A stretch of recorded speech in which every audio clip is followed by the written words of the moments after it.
Hello everyone, this is doctor Jeevesh Yadav. तो according to NCISM syllabus हम लोग रसशास्त्र भैषज कल्पना पेपर फर्स्ट के मोस्ट इम्पॉर्टेंट 25 जो टॉपिक है वो अपन डिस्कस कर रहे थे। और इसी कड़ी को अपन आगे बढ़ाते हुए आज जो है टॉपिक नंबर 2 अपन डिस्कस करेंगे। तो स्टार्ट करते हैं आज का टॉपिक। तो यहाँ पे है आपका सवीर्यता अवधि। ठीक है, बहुत इंपॉर्टेंट टॉपिक है, शॉर्ट नोट्स इससे पूछे जाते हैं। ठीक है, सवीर्यता अवधि क्या होता है? सवीर्यता अवधि तो वो एक्सपायरी डेट, नॉर्मली भाषा में बोलें तो एक्सपायरी डेट को ही अपन क्या बोलते हैं? सवीर्यता अवधि। ठीक है, तो यहाँ पे इसका डेफिनेशन देख लेते हैं कि वीर्यता का तात्पर्य औषध द्रव्य की क्रियाशीलता या उसकी पोटेंसी से है।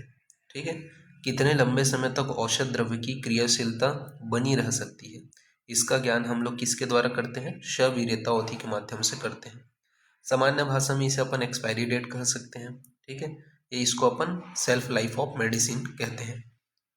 किसी भी औषध द्रव्य का सुरक्षित प्रयोग अर्थात उसके काल के विषय में ज्ञान हमें सवीर्यता अवधि के माध्यम से होता है। ठीक है, तो ये चीज विशेष रूप से आपको ध्यान में रखना है। ओके, कि काल के आधार पे हमें ज्ञान होता है, तो काल ही इसका पासवर्ड रहेगा।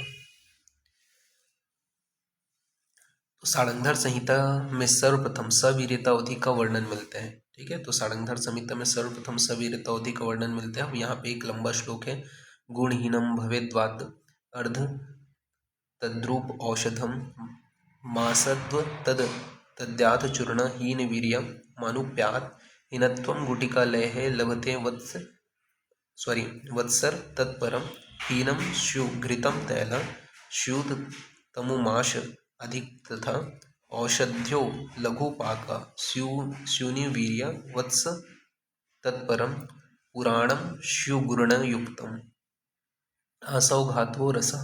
ठीक है, श्लोक लर्न करने की जरूरत नहीं है, इसका हिंदी याद रखना क्या क्या चीज़ें यहाँ पे आपकी मेंशन की गई है। जैसे कि सबसे पहले बोला गया है आप मतलब उनकी सवीर्यता अवधि यानी कि एक्सपायरी डेट कितना कितना साल तक रहेगा।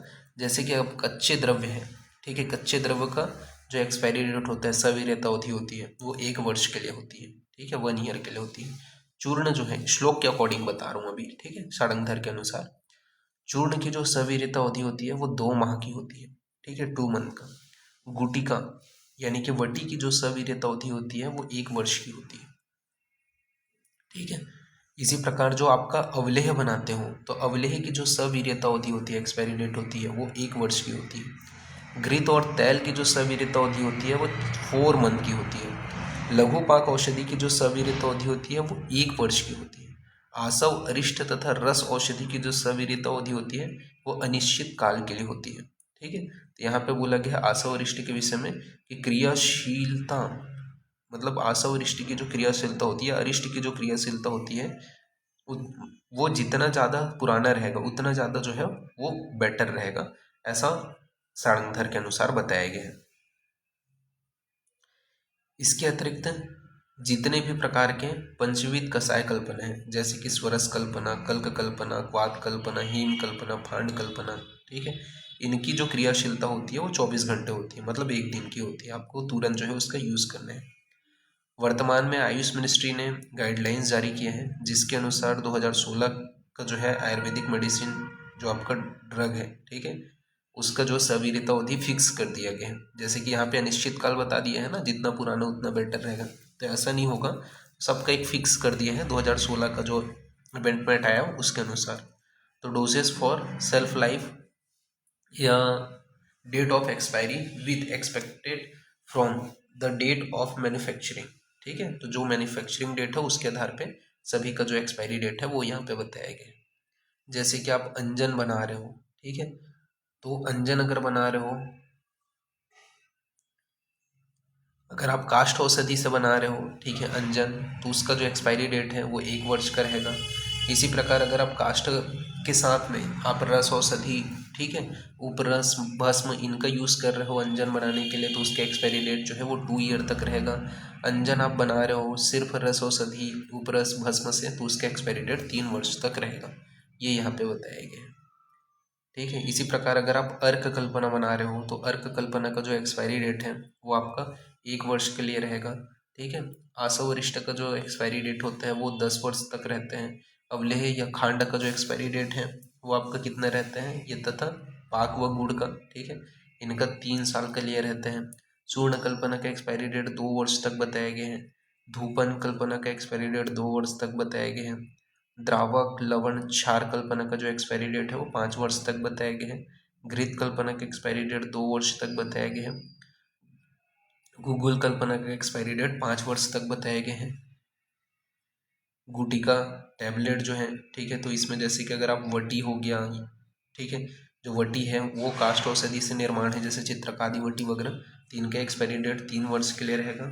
वटी निर्माण किए हो काष्ठ औषधि और उसमें रस औषधि भी डाले हो, ठीक है, जैसे कि आरोग्यवर्धनी वटी, तो उसका एक्सपायरी डेट 5 वर्ष के तक रहेगा। वटी निर्माण किए हो सिर्फ रस औषधि का प्रयोग करके, तो उसका एक्सपायरी डेट आपका 10 वर्ष तक रहेगा। इसके अलावा कर्ण बिंदु या नासा बिंदु यानी कि आई ड्रॉप या ईयर ड्रॉप का जो एक्सपायरी डेट है वो 2 वर्ष तक बताए गए हैं। कुपीपक्व रसायन है उसका एक्सपायरी डेट 10 वर्ष तक बताए गए हैं। मलहर कल्पना या लेप कल्पना बनाए हो तो उसका एक्सपायरी डेट जो है आपका 3 वर्ष तक बताए गए हैं। मंडूर कल्पना या लौह कल्पना जो है उसका जो एक्सपायरी डेट है वो 10 वर्ष तक बताया गया है। इसमें आपको बताया गया है सभी भस्मों का एक्सपायरी डेट 10 वर्ष है, पर 3 प्रकार का भस्म जैसे नांग भस्म हो गया, वंग भस्म हो गया और ताम्र भस्म हो गया, इनका एक्सपायरी डेट 5 वर्ष तक होता है। इसके अलावा जितने भी औषधियाँ होती हैं उनका एक्सपायरी डेट 10 वर्ष तक होता है, तो ये यहाँ पे आपको याद रखना है। आई ड्रॉप का जो होता है, नेत्र बिंदु जो होते हैं उसका 1 वर्ष तक बताया गया है, ठीक है। यहाँ पे नासा बिंदु और कर्ण ड्रॉप, ठीक है, यानी कि ear drop and nose drop के बारे में बात किए थे, 2 वर्ष तक। आई ड्रॉप जो है वो 1 वर्ष तक रहता है, ठीक है। परपटी कल्पना, श्वेत परपटी को छोड़ करके बाकी परपटी जो कल्पना होती है उनका एक्सपायरी डेट 10 वर्ष तक होते हैं। सभी प्रकार की परपटी का एक्सपायरी डेट 10 वर्ष तक सुनिश्चित किया गया है, लेकिन श्वेत परपटी को छोड़ करके श्वेत परपटी का एक्सपायरी डेट 2 वर्ष का होता है। इसके अलावा प्रवाही क्वाथ का जो एक्सपायरी डेट होता है वो 3 वर्ष का होता है। क्वाथ में क्या होते हैं, जो आपका प्यूट्रीफाइज मतलब सॉरी प्रिजर्वेटिव मिलाया जाता है, ठीक है। जैसे कि अपन बात करें तो दशमूल काथ जो होता है वो गाढ़ा होता है, जिससे इसे लंबे समय तक प्रयोग कर सकते हैं। सत्व कल्पना जो होता है, गिलोय सत्व या अदरक सत्व, इसका एक्सपायरी डेट जो है वो 2 वर्ष तक होता है। इसके अलावा सार्कल कल्पना या पानक कल्पना का जो एक्सपायरी डेट होता है वो 3 वर्ष का होता है। वर्ती कल्पना जो होता है इसका एक्सपायरी डेट 2 वर्ष तक का होता है, और तैल कल्पना का जो एक्सपायरी डेट है वो 3 वर्ष तक होता है। तो ये यहाँ पे आपका बताया गया है, इसको आपको ध्यान में रखना है। ओके, इस प्रकार से यहाँ पे ये जो है फिनिश होता है। नेक्स्ट जो क्लास होगा उसमें अपन आगे का टॉपिक कंटिन्यू करेंगे। ओके, तो ठीक है, थैंक यू क्लास।